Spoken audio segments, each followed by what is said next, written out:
પારસમણીના સંગથી લોખંડ સોનું બની જાય છે, પરંતુ એનો આકારનો નાશ થતો નથી.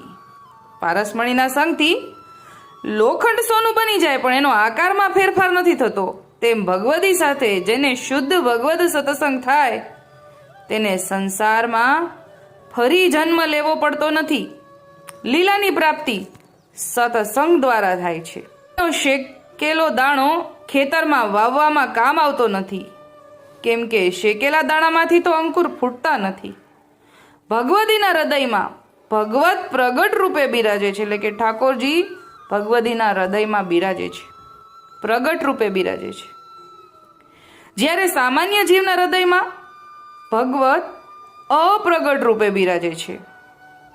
જ્યારે કોઈ બુજાયેલી જ્યોતને સંગ પ્રગટ જ્યોતની સંગે પ્રગટ જ્યોત લગાવવામાં આવે તો બુજાયેલી જ્યોત પણ પ્રજ્વલિત થઈ જાય અને એના સમાન જ પ્રકાશ ફેલાવે. રસ માર્ગમાં પ્રેમ લક્ષણા ભક્તિની પ્રાપ્તિ સાચા ભગવત સત્સંગ દ્વારા જ થાય છે. માટે સદૈવ ભગવદીનો સંગ કરવો અને તેનાથી ભગવત પ્રાપ્તિ થાય છે.